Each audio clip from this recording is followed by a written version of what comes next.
नमस्ते बिहार, मैं हूं आपके साथ विभा उपाध्याय। बुलेटिन की शुरुआत एक अच्छी खबर के साथ। टोक्यो ओलंपिक से ये अच्छी खबर आ रही है, जहां पर तीरंदाजी में क्वार्टर फाइनल में दीपिका पहुंच चुकी हैं। रूसी खिलाड़ी सेनिया पेरोवा को शूट आउट में उन्होंने मात दी। तीरंदाजी में क्वार्टर फाइनल में इस वक्त दीपिका पहुंच चुकी हैं। रूसी खिलाड़ी सेनिया पेरोवा को शूट आउट में उन्होंने मात दी है। 5 सेट में नतीजा नहीं निकलने पर शूट आउट में ये फैसला हुआ। शूट आउट में दीपिका का परफेक्ट 10 स्कोर। अब 11:30 11:30 बजे दक्षिण कोरिया खिलाड़ी जो हैं उनके साथ उनका जो मुकाबला है वो होने वाला है। रूसी खिलाड़ी सेनिया पेरोवा को उन्होंने शूट आउट में मात दी है। 5 सेट में नतीजा नहीं निकलने के बाद शूट आउट में यह फैसला हुआ, जिसमें परफेक्ट 10 स्कोर किया दीपिका ने।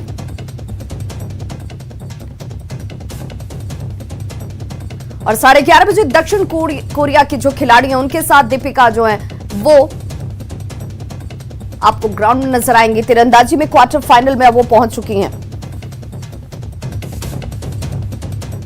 बड़ी खबर कटिहार से, जहां के मेयर शिवराज पासवान की गोली मारकर हत्या कर दी गई। अज्ञात अपराधियों ने नगर थाना क्षेत्र के संतोषी मंदिर के चौक के पास इस घटना को अंजाम दिया है। मेयर शिवराज पासवान की गोली मारकर हत्या की गई है। कटिहार से यह बड़ी खबर, संतोषी मंदिर के पास इस हत्याकांड को अंजाम दिया गया। बताया जा रहा है कि मेयर शिवराज पासवान अपने घर ड्राइवर टोला से मोटरसाइकिल से संतोषी मंदिर जा रहे थे। इस दौरान उन्होंने अपने अंगरक्षक को भी साथ नहीं लिया था और बताया जा रहा है कि इसी दौरान अज्ञात अपराधियों ने उनके सीने में ताबड़तोड़ 3 गोलियां दाग दी। तुरंत उन्हें कटिहार मेडिकल कॉलेज ले जाया गया, जहां इलाज के दौरान उनकी मौत हो जाती है। हाल के दिनों में उनका सियासी ग्राफ लगातार बढ़ता जा रहा था। एलजेपी नेता चिराग पासवान कटिहार में आशीर्वाद यात्रा के दौरान शिवराज पासवान से उनके आवास पर जाकर निजी तौर पर मुलाकात करते नजर आए थे। हालांकि हत्या के पीछे की वजह क्या रही, ये अब तक साफ नहीं हो पाया है। पुलिस इस पूरे मामले की तहकीकात में जुटी है। आने के बाद वो बुलेट मोटरसाइकिल से निकले हैं और कुछ लोग के संतोषी मंदिर के पास ही उन पर ये हमला हुआ है। अज्ञात लोगों ने हमला किया, 3 गोलियां उनके सीने में लगी हैं और कटिहार मेडिकल कॉलेज ले जाने के क्रम में ही उनका देहांत हो गया है। जो कटिहार के मेयर थे वह संतोषी चौक के पास आ रहे थे, उसी क्रम में अपराधकारियों द्वारा उनको गोली मारी गई, जो 3 गोली उनको बाएं सीना में लगी। इनको इलाज के लिए KMCH लाया गया, जिनकी इलाज के क्रम में उनकी मृत्यु हो चुकी है। कारण कुछ पता चला? नहीं, अभी तो कुछ नहीं पता चला, हम लोग देख रहे हैं इसमें क्या बात। बिहार में अपराध बेलगाम होने की कई चर्चाएं लगातार सुर्खियों में है। इस बीच कटिहार से एक बड़ा आपराधिक वारदात को अंजाम दिया गया है। कटिहार के महापौर शिवराज पासवान को गोली मारकर हत्या कर दी गई है। बताया जा रहा है कि 3 गोली उनके सीने में मारा गया है और कटिहार मेडिकल कॉलेज में इलाज के दौरान उनका मौत हो गया है।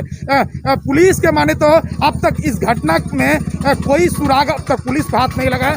नगर थाना क्षेत्र के संतोषी कॉलोनी के इस घटना में बताया जा रहा है कि शिवराज पासवान एक सामाजिक पंचायती के बाद घर लौट रहे थे।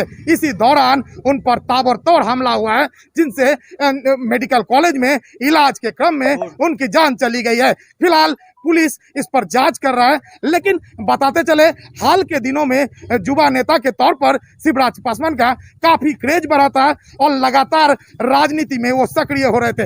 इस दिशा में अगर जोड़ कर देखा जाए तो कटिहार के राजनीतिक जगत के लिए भी ये एक बड़ा नुकसान है। सुब्रत, न्यूज़ 18 कटिहार। और हमारे सहयोगी सुब्रत गुहा हमारे साथ इस वक्त कटिहार से फोन लाइन पर जुड़ चुके हैं। सुब्रत, घटना के बाद से लेकर अब तक क्या अब पुलिस के हाथ कोई सुराग लग पाया कि ये लोग कौन थे, किस वजह से इस हत्याकांड को अंजाम दिया गया? देखिए, निश्चित तौर पर कुछ लोगों के नाम सूत्र के हवाले से जरूर सामने आए हैं, लेकिन पुलिस उसको इन्वेस्टिगेशन के कारण नाम को क्लियर नहीं करना चाह रहा है। लेकिन लगभग 1 दर्जन लोगों का नाम आया है, जो लोग जो शिवराज पासवान जो महापौर है वार्ड नंबर अपने ही वार्ड के हैं, अधिकतर लोग उसी वार्ड से हैं और ये बात बताया जा रहा है पिछले कुछ रंजिश था और इसी के कारण यह हत्या हुई है।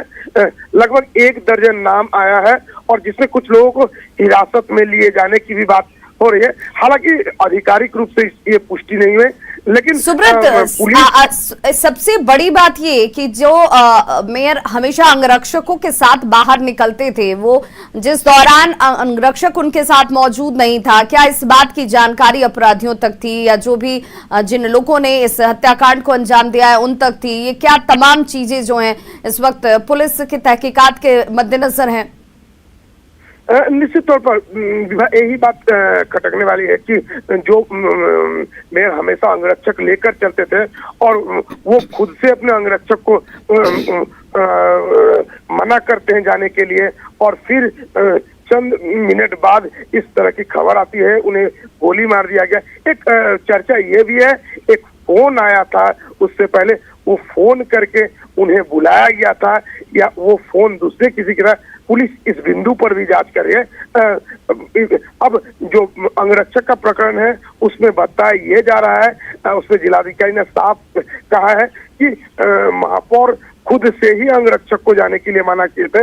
ये भी चर्चा है। हालांकि तमाम जो पहलू है सभी बिंदु पर अभी जांच हो रहा है और कोई भी अधिकारी बहुत साफ कुछ कहने की स्थिति में नहीं है। परिवार वालों ने किसी तरह की कोई आशंका जाहिर की है कि कुछ वक्त से जिस तरीके से उनका कद राजनीतिक तौर पर बढ़ रहा था, इसके मद्देनजर परिवार वालों को किसी पर कोई शक? जी, महापौर शिवराज पासवान के भाई के बयान पर ही लगभग 1 दर्जन लोगों का नाम आया है। उसमें एक महिला का भी नाम आया है जो काफी नजदीकी उसी इलाके से जुड़े हुए हैं और उस परिवार से पिछले कई सालों से उन लोग को कुछ राजनीतिक या सामाजिक रूप से भी जो झंझट था, वो ये बात भी सामने आ रहा है और लगभग 1 दर्जन लोगों का नाम उनके द्वारा दिया गया है। चलिए, बहुत बहुत शुक्रिया सुब्रत गुहा, इस बड़े खबर पर नजर बनाए रखिए, आगे भी अपडेट लेंगे। पूर्णिया में अपराधियों ने बीच सड़क पर एक शख्स को घेरकर गोलियों से छलनी कर दिया, जिससे मौके पर ही इस शख्स की मौत हो जाती है। घटना मधुबनी ओपी के धोबिया टोला के राजेंद्र नगर की है। तस्वीरें आपके सामने हैं, जहां अपराधियों ने ताबड़तोड़ गोलियां बरसाई और इस पूरे मोहल्ले को गोलियों की आवाज से थरथरा दिया। बताया जा रहा है कि मृतक गुड्डू मियां खुद आपराधिक चरित्र का शख्स था।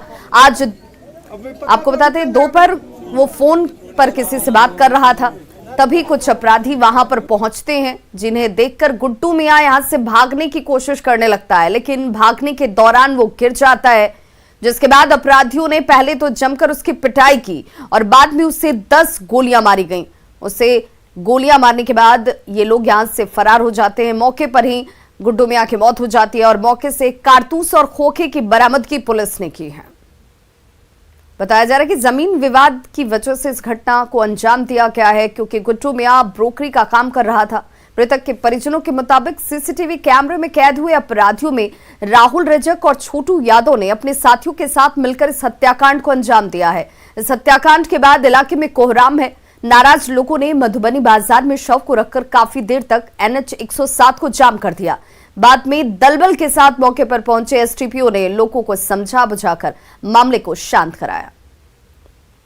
मेरा अंकल को बहुत बेरहमी से मारा, बहुत देर मारा, उसके बाद बहुत गोली मारा, कोई बचाया नहीं, राजनीति के तहत मारा।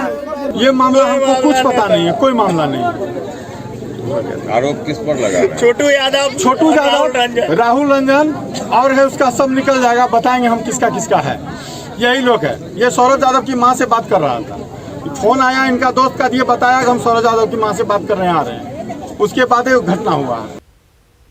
और अब आपके टीवी स्क्रीन पर 2 तस्वीरें हम दिखाने जा रहे हैं। इन 2 तस्वीरों को देखकर आपको समझ में आएगा कि आखिर हुआ क्या। पहली तस्वीर हत्या से कोहराम की है, वहीं दूसरी तस्वीर सीसीटीवी कैमरे में कैद हुई, जिसमें ये पूरी वारदात आपको नजर आ रही होगी। पहली तस्वीर जहां पर इस हत्याकांड के बाद लोगों का आक्रोश फूट पड़ा, लोगों ने NH 107 को जाम कर दिया, अपराधियों की गिरफ्तारी की मांग की जाने लगी और किस तरीके से बीच सड़क पर गुड्डू मियां पर ताबड़तोड़ गोलियां बरसाई गईं। और इस शख्स के बारे में कहा जा रहा है कि यह भी आपराधिक चरित्र का शख्स था।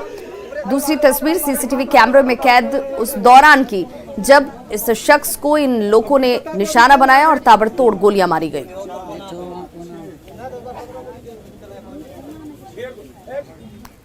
खबर बेगूसराय से, जहां पर शादी समारोह में हथियार लहराने का एक वीडियो वायरल हो रहा है। ये वीडियो तिघड़ा थाना क्षेत्र के बरौनी का है, जहां करीब 2 महीने पहले एक शादी समारोह में कुछ युवक संगीत पर डांस कर रहे थे, जिसमें एक युवक अपने दोनों हाथों में 2 हथियार लेकर डांस कर रहा था, जिसका वीडियो अब सोशल मीडिया पर वायरल है।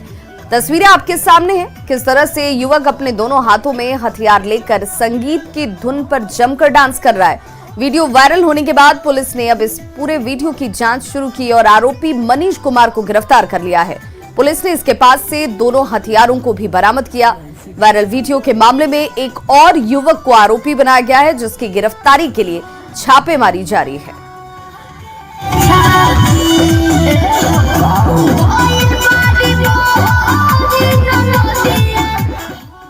पिस्टल लेकर लहराते हुए डांस का वीडियो वायरल हुआ था। उसको हम लोगों ने आइडेंटिफाई कर और एक यहाँ का बरौनी टोकरा एक लड़का, नाम है मनीष कुमार, उसको गिरफ्तार किया गया और उसके साथ एक और लड़का था जिसकी गिरफ्तारी नहीं हुई है। इसी संदर्भ में 2 हथियार जो लेकर डांस कर रहा था, वो 2 हथियार बरामद हुआ है। 1.5 महीना पहले पड़ोसी में किसी लड़की की शादी थी, उसी में गए थे। फिर क्या हुआ? वहाँ पे पिला खिला के हथियार धरा दिया, उसके बाद वीडियो बना लिया और फिर भाई 15 तारीख की शादी था, गोतिया उतिया से लड़ाई हुआ, उसके बाद वीडियो वायरल कर दिया था। उसमें हथियार मेरा नहीं है, जबरदस्ती दिया। और अब खबर पटना पुलिस की गुंडागर्दी की। इसे आप खाकी का नशा कहिए या फिर वर्दी का रौब, लेकिन पटना पुलिस के इस जवान को देखकर वहां मौजूद लोग तो उसे वर्दी वाला गुंडा ही मान रहे थे।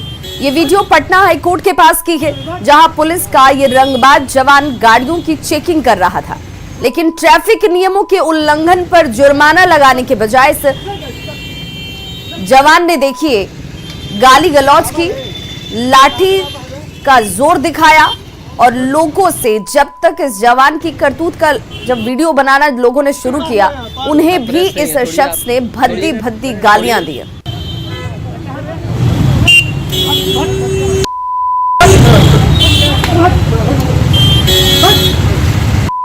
देखिए इस जवान पर खाकी का नशा किस कदर सवार है कि यहाँ पर जो ट्रैफिक पुलिस वाले खड़े हैं वो इसे रोकने की भी कोशिश कर रहे हैं। चालान काटना, नियम का उल्लंघन करने पर वहां तक सब कुछ जायज था, लेकिन जवान ने देखिए कैसे लाठी का जोर दिखाया, जमकर लाठियां चटकाई, लोगों के ऊपर भद्दी गालियों का इस्तेमाल किया। हम प्रेस नहीं है, छोड़िए आप, छोड़िए। मधुबनी के विस्फी थाना इलाके में बाइक सवार नकाबपोश अपराधियों ने आभूषण कारोबारी की गोली मारकर हत्या कर दी। अपराधियों ने कारोबारी के बेटे पर भी पिस्टल के बट से हमला कर दिया। कारोबारी का बेटा भी जख्मी हुआ है। घटना के बारे में बताया जा रहा है कि सिमरी बाजार स्थित गौरीशंकर ज्वेलर्स के मालिक गौरीशंकर ठाकुर दुकान बंद करने से पहले दुकान में रखे आभूषण को समेटकर बैग में रख रहे थे और इसी दौरान बाइक पर सवार 2 अपराधी पहुंचते हैं और दुकान में घुसने की कोशिश करने लगे। जब विरोध किया गया तो गोली मार दी गई। पुलिस फिलहाल इस मामले की जांच में जुटी है। वो 2 लड़का था, वो बाइक से उतरा, वो आया, वो निकाला बंदूक, वो दिखाने लगा, वो दिखाते जो उसको धक्का मारे तो वो रिटर्न फायर कर दिया। पापा जी को लग गया, मुझे यहाँ पे सर पे मारा, वो उससे बैग में सुने कि गोली मार दिया आया है, अच्छा मृत्यु घोषित कर दिया। क्या करता था ये? कुछ दुकानदार है सोना चांदी का। कोरोना से मरने वाले मृतक के आश्रितों को पटना जिले में मुआवजे की राशि अब तक नहीं मिली है। सबसे ज्यादा परेशानी वैसे मरीजों के परिजनों को हो रही है जिनके मरीज की मौत होम आइसोलेशन में हुई या फिर गैर रजिस्टर्ड अस्पतालों में। परिजनों की माने तो सरकार की तरफ से पोर्टल पर कागजात जमा करने के बाद अब ये कहा जा रहा है कि होम आइसोलेशन में मरने वालों के मुआवजे के लिए अभी तक कोई व्यवस्था नहीं की गई। पूरे मामले पर सिविल सर्जन की माने तो जिनके पास वैलिड कागजात हैं उन्हें हर हाल में मुआवजा दिया जाएगा। कोरोना से मरने वाले लोगों के नाम पर राज्य सरकार ने 4 लाख रुपए मुआवजे की राशि का ऐलान तो कर दिया, लेकिन मुआवजे की राशि कागजी प्रक्रिया में उलझ कर रह गई है और आश्रित लगातार सरकारी कार्यालयों का चक्कर काट रहे हैं। तो सिविल सर्जन कार्यालय के बाहर देखिए, ये तमाम लोग हैं जो पिछले कई महीने से हाथ में कागज लेकर लगातार सिविल सर्जन से लेकर जिलाधिकारी कि ये कार्यालय में चक्कर काट रहे हैं, लेकिन अब तक इन्हें राशि नहीं दी गई है। 4 लाख का यह अनुदान अभी तक तो नहीं मिला है और पेपर के माध्यम से, समाचार के माध्यम से मुख्यमंत्री नीतीश जी ने को कहा कि 4 लाख के अनुदान मिलेंगे, लेकिन विगत 1 महीने से अप्रैल 19 को ही हमारे पिताजी डेथ किए और मैंने आवेदन नीतीश जी के पेपर के माध्यम से सुना कि इस तरह के आवेदन करने पर उन्हें मुआवजे मिलेंगे। क्यों ये प्रक्रिया? और यह प्रक्रिया मैं प्रखंड से लेकर प्रखंड के पास गया, प्रखंड के बाद एडीएम ऑफिस गया और एडीएम के ऑफिस के बाद सिविल सर्जन के पास आवेदन पत्र देने को कहा गया। 1 महीने से ऊपर हो गया कंटिन्यू। क्या परेशानी कहाँ हो रही है? परेशानी अभी जैसे मुझे बोला गया था कि सिविल सर्जन के ऑफिस में जाके पता करना, जो बगल वाली बिल्डिंग है वहाँ पे पता करने गया तो वो कह रहे जो भी होम आइसोलेशन है इसके लिए अभी हमारे पास कोई भी व्यवस्था नहीं किया गया है। सर्जन ऑफिस में केवल आवेदन आता है, उस आवेदन को हम लोग विभिन्न अस्पतालों और संस्थानों और लेबोरेटरी में भेज करके उनके रिपोर्ट्स हुए, उनका डेथ का सर्टिफिकेट हुआ, उसको हम लोग सत्यापित करवाते हैं। हैरानी होती है कि आखिर सरकारी वादों के बाद भी मुआवजे के मकर जाल से परिजन बाहर नहीं निकल सके। कैमरामैन मनीष जुनिया के साथ रजनीश कुमार, न्यूज़ 18 पटना। ब्रेक के बाद एक बार फिर से आप सभी का बहुत स्वागत है। बिहार में साल 2018-19 के लिए नियंत्रण एवं महालेख परीक्षक की रिपोर्ट पेश की गई है। कैग की रिपोर्ट में सार्वजनिक क्षेत्र के उपक्रमों में वित्तीय गड़बड़ी का मामला सामने आया है। लोहिया पचक में भी भारी गड़बड़ी का मामला सामने आया, जिससे राजकोष पर 18.41 करोड़ का बोझ पड़ा है। Out of 42.87 lakh works taken up during 14 to 19, 42 lakh काम लिए गए, मतलब अलग अलग जगह डिफरेंट काम जो लिए जाते हैं। 36.89 lakh works remain incomplete in the state। 42 lakh में से कह सकते हैं 36 लाख काम अधूरे रहे। इन बीच टेस्ट चेक हमने जो कुछ ग्राम पंचायत चेक किए 11,310 वर्क्स 65% वर इनकम्प्लीट। जो कुछ ग्राम पंचायत ने टेस्ट चेक किए उनमें 65% काम अधूरे थे। केंद्र सरकार ने मेडिकल कॉलेजों में ओबीसी को 27% और कमजोर वर्ग को 10% आरक्षण का ऐलान किया है और इसे बीजेपी सांसद रामकृपाल यादव ने ऐतिहासिक बताया। साथ ही उन्होंने पीएम मोदी को इसके लिए आभार भी जताया। प्रधानमंत्री जी ने फैसला किया है वह ऐतिहासिक फैसला माना जाएगा और देश के करोड़ों जो गरीब बच्चे हैं, चाहे वो बच्चे ओबीसी आते हों या सवर्ण जाति से आते हों, गरीब बच्चे, उनके लिए आज एक बड़ा उपहार मिला है। छपरा के गौतम स्थान से 3 साल पहले अष्ट धातु की मूर्तियों की चोरी हुई थी। 3 साल बाद भी पुलिस मूर्तियों को बरामद नहीं कर पाई। पुलिस के उदासीन रवैये से ग्रामीण बेहद नाराज हैं। हालांकि पुलिस का ये कहना है कि वो जल्द ही इस मामले का उद्भेदन करेंगे। गायब हो गया, कैसे दिन भर थाना पर भारी मीटिंग किया, वो पीपर के गाछ चौतरा है, उस चौतरा पर रात को डकैती हुआ, उसमें थाना पर भारी का ही दोष है। आज तक ले डिपार्टमेंट कोई ऐसी नहीं किया, इंक्वायरी नहीं किया। नहीं, जो भी इस तरह की घटनाएं होती है उसके लिए हम लोग विशेष रूप से ध्यान देते हैं और जैसा कि आपने मूर्ति चोरी की बात की है, लेकिन हाल फिलहाल के दिनों में पिछले 6 महीने में मूर्ति चोरी की कोई घटना नहीं हुई है मेरे कार्यकाल में। खबरों का सिलसिला लगातार जारी है। आप देखते रहिए न्यूज़ 18 बिहार झारखंड।